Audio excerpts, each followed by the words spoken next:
According to what I've heard on your show, most don't even get anywhere near the OT goals. I also believe that the ultimate goal in Scientology is to reach that level, so that once you die or drop your body, as they say, you can choose another body and jump into a newborn baby, and then circle of life begins again. Yeah, that's basically the cycle or the theory of it.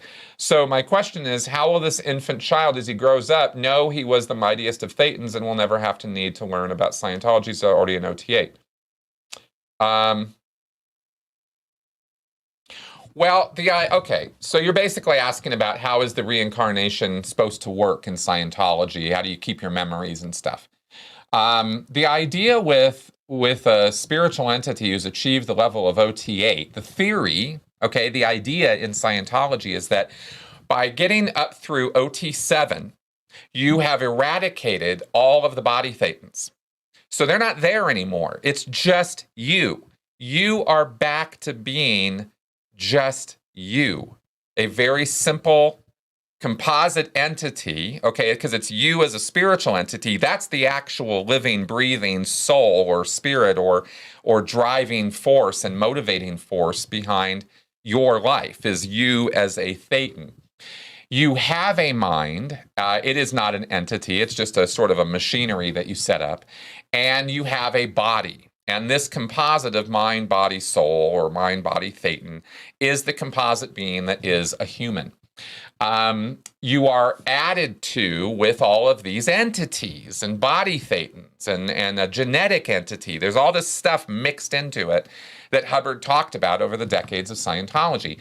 So the goal of Scientology, and getting all the way up through OT7, is to get rid of all of that extraneous extra stuff and bring you back to you just being you.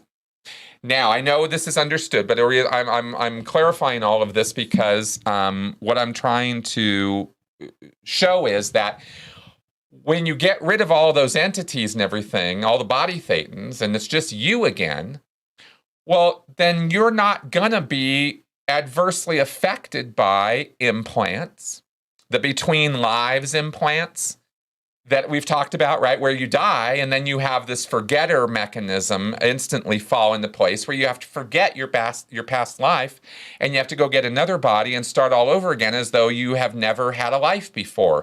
And from your mental point of view, because of the implants that are making you forget everything. But the theory is that by the time you get up to OT7, you've undone all of that. And OT8 is sort of this capping stone of actually all that shit you just looked at, all of that was pretty much made up too, and you are just you, and now we're ready to springboard into, rehabilitating all of your natural native state spiritual abilities, and it will now be, from OT8 forward, it will be positive case gain, not negative case gain. In other words, all the way up to OT7 and through OT7, you're getting rid of stuff. You're removing things from you. And at OT8 is when you start adding abilities and recognition of your spiritual self. That's the idea of it, okay? If you really wanted to make this kind of try to make sense, that would be about the best sensible way I think you could describe it all. So theoretically, when you get to OT8, you're not going to forget between lives. You're going to drop your body causatively. You're going to make the decision when you die. And then you're going to go get another body if you so desire. And Scientologists would so desire because there's more bridge to do. Right? OT9, 10, 11, 12, 13, 14, 15 supposedly are still supposed to happen. They, we'll see, but they're supposed to. So you would have to come back, but you would remember everything because you don't have any reason to forget everything now because we've stripped all that out of you. I hope that makes sense. Let me know if it does. Okay, let's see here.